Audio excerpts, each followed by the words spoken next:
So if you're wondering why you should come to the I Feel Loved When weekend workshop, then we've got some ideas for you as to why you might want to come. Yeah, we think that it's going to be a great weekend, a great time of getting to talk about the things that make you feel loved, obviously, but also the benefits that brings about in your relationship.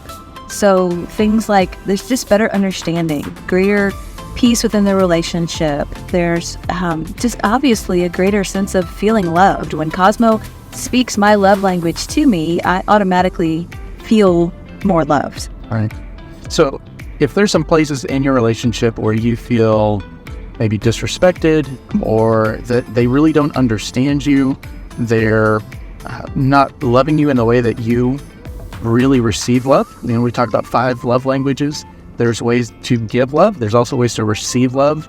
And how do you learn to articulate what that reception of love looks like? Yeah, because they may not be doing it on purpose. It might be that they're not, how do I say this? It's not necessarily that the other person is purposefully not loving you in the way that you want to be loved, or purposefully causing you to feel disrespected or discouraged. Sometimes they just don't know how to express love. Right. Well, and a lot of times too, you'll find with friends, family, your spouse, that there are certain things that really excite them, that make them feel really valued, very cherished, feel loved. And then other things that you do that you're like, I did this amazing thing for you. And they're like, thank you very much. That was nice. So really understanding what the other person desires in terms of how they feel loved is super important to actually showing the love, because you can do things till you're blue in the face that are loving, but are not well received. So what we want to teach you is what is that the person really wants? What makes them feel valued? What is the story behind that? And then how to actually encompass that into small little daily things that you can do. Actionable things that help you build a habit to help them feel loved. We want to come against the culture of loneliness that a lot of people are feeling. People are feeling lonely not only in an actual marriage relationship, but also people are feeling lonely that aren't married. People don't have a lot of friends. They don't know how to be a good friend. And we want to talk through some of the ways that we can be good friends to each other, the ways that we can, and not just in a marriage relationship, but if you've got a roommate or someone you're just a cousin, somebody that you are in relationship with, and you want that relationship to be better and more fulfilling and help stand against the feeling of kind of loneliness that we're experiencing because of technology and coming out of post-COVID world. All of these things have led to us feeling disconnected from each other. And we want not only so that you'll feel more connected to the person that you come with, but also so that you can be a better friend and feel more connected to a lot of people. Because friendship is one of the ways that we share Christ with others. And we want to do that well and in ways that really benefit other people. So one of the things that, if you're thinking about how to be a good friend, how to get past this loneliness issue, one of the things is intentionality. We've learned that taking the time to show that you are listening, that you're valuing what people are saying, that you can say it back to them in a way that they feel valued and loved, that's just the first spark to get a weekly, daily kind of mindset that helps you realize what it takes to give somebody what they need in order to feel like somebody cares. And that's what friendship is. So somebody that actually cares about you, not for any ulterior motives, but just to know you. And so much of our lives is spent online, on screens, scrolling and doing everything else, but we're not taking the time intentionally to know somebody, to know what their needs, their wants, their dreams are, and then speaking to them in ways that reassure, encourage, and give them the sense that we're with them, that we want what's best for them, that we believe in them, that we love them. And so when it comes to friendship, we have lost what it takes to sometimes take the time and intentionality to be friends. And what our course does is helps you put the training wheels back on, do the things that are daily, weekly, monthly, so that you are doing it in a controlled way so that those training wheels can come back off. Because as a society, as a group, we've lost a lot of what that looks like to be a good friend. So we want to help you be that good friend in your marriage, with your friends, your families, people around you. We want you to become attractive to people so that they say, this is somebody who wants to be my friend. They are trustworthy, and I know they care about me. Yeah. And the more that you have of that, the more that love spreads, the more that the gospel spreads, the more that we are excited about life, the more that we're excited about sharing our lives with each other. And that is such a glorious thing, is to share life in community with each other as friends. Yeah. So you might be wondering what the format is going to look like. You will be engaging with your cohort a lot throughout the day, but you're also going to be doing a lot of things kind of on your own. We're going to do some personality assessments. We're going to work through kind of personal, the ways we see ourselves. We're going to talk a lot about identity and who we are in Christ. We're going to get to work with the cohort that we brought with us, or that brought us. But in addition to that, you're going to have the opportunity to hear from other people. And we're not going to force you to be, divulge all your deepest, darkest secrets. No. That's not part of the curriculum. No, not this time. Well, sorry, guys. That'll be part 2. We're going to encourage authenticity so that you can feel comfortable to be yourself and be who you are, but we're not going to demand that you open up your vulnerability, most deepest, darkest secrets to everybody there. Right. That's not the goal. Right. We're also going to have activities that are going to help you apply the things that you're learning. You're not going to just sit there for hours and hours listening to us drone on about what you need to do and why you need to do it. And right. Yeah. We're not going to just lecture you and shoot, lots of information at you that you can't process. We're going to give you different ways to process the information that we're sharing. And that can be intimidating to people. The idea of sharing with people other than someone you're close to and doing activities with a group of people can be intimidating, but I want to encourage you to trust God, trust us. We're not going to uncover you or hurt you in any way, but rather we want to use these tools as a way to help solidify what you're learning. We want you to take these things. A lot of times when we attend a lecture or something, we've got all these things that go through our minds that we're concentrating, we're listening to what they're saying, we're maybe taking notes, maybe filling in the blanks, that kind of thing. But then to actually have an activity that shifts us into applying that thing in a different way can actually help it stick in our brains better.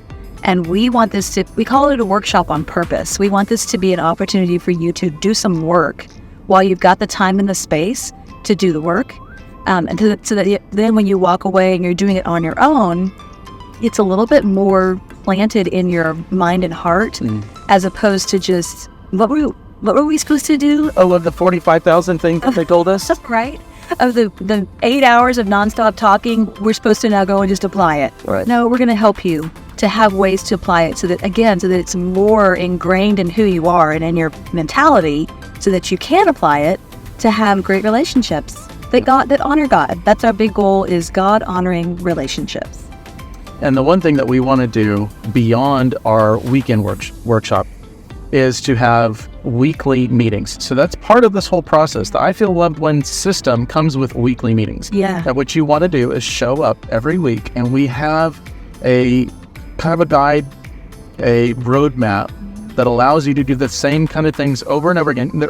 The little changes each week, but what we want to do is create a stable system that allows you to properly open up, properly find out what's going on, properly find creative means to learn what it is and to build habits that show love.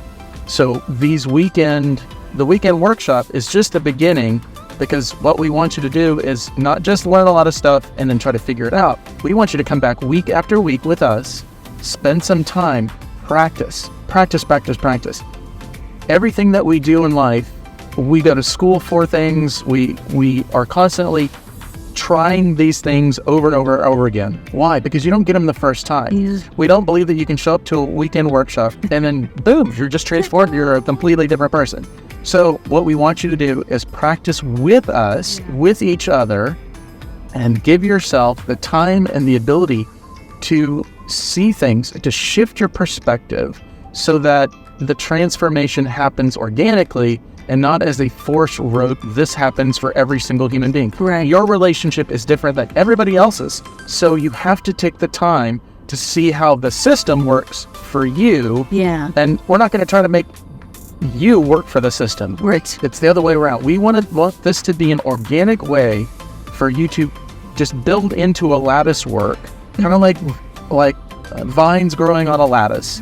We want you to grow the way that God is calling you to, in a specific, nuanced way, so that you glorify Him and that you love people really well and you feel loved and you champion that love each and every day. So this is what we'll do weekly. We'll get you together. We'll have you work on these things together so that it slowly grows in the direction that you want it to grow, the direction that God is growing in.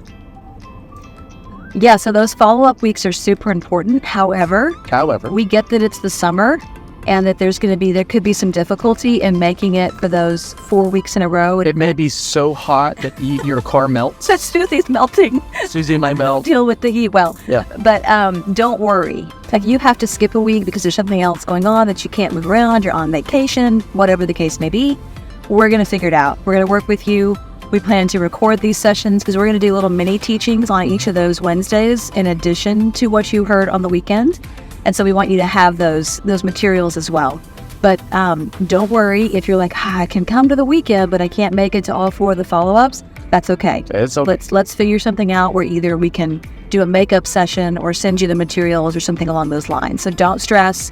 You're getting the whole package, but it's okay if you can't take part in every piece of it. Right.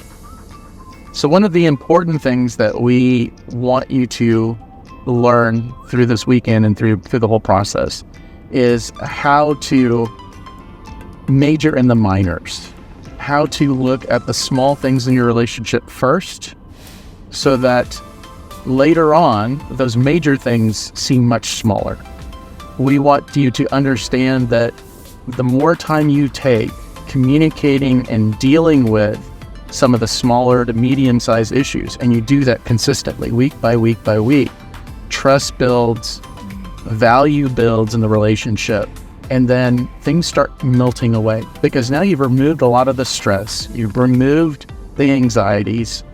Once that's gone, that if anything else comes to your doorstep, which it will, big things will come into your life.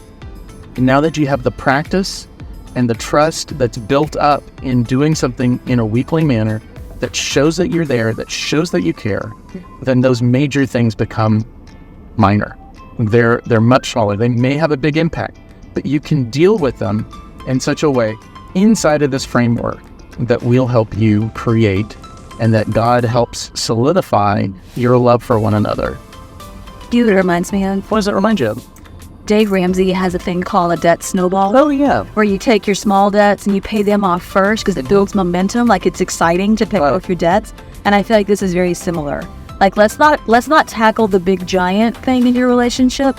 Let's pay attention to those little things. Let's fix those little minor things, as Cosmo called them. Mm-hmm. And once those things are fixed, then you have a trust in your relationship that allows you and enables you and helps you attack those bigger things. That's what it reminds me of. Debt snowball. Debt snowball of relationships. Yeah. It's very similar to playing any sport or learning any new craft. You learn the little thing first. Yeah. The principles, the little bits, the little pieces and parts. Once you get those down, you move on to the next one. You move on to the next one. You move on to the next one. And then you're actually playing the game and you know what the heck you're doing. But you have to start with the smallest components first, because if you start trying to dunk a basketball on the first day, that's not the game. You have to learn the basics of how do you hold a ball? How do you throw a ball? How do you bounce a ball? So yeah. So this is very much the principles by which we move forward in this class is really understanding the smallest things. Let's work on those small principles first, and then we grow it. Yeah, for sure. So we hope that you'll join us. All of the information is on our website here. You can take a look, figure out what it is we're doing, the dates, the times, all the specifics. But please register. Please register. We do need you to register. So It'd be really good to know that you're coming. We're providing childcare and food for both days. So and childcare, folks. Yeah, it's gonna be great. It's gonna be great. So we need to know who's coming so that we can plan for all those things. Yeah. So please register today and let us know that you'll be there. And I want to give an example of an I Feel Loved When statement to wrap us up. Okay. I feel loved when Cosmo gets me food. Yeah. And if you see over his shoulder right there, we're at the kebab shop. And he's gonna go get me a kebab because he loves me and I feel loved when he buys She does. kebab. She does feel loved when she's fed. It's true. All right, we hope to see you there. Have a great day.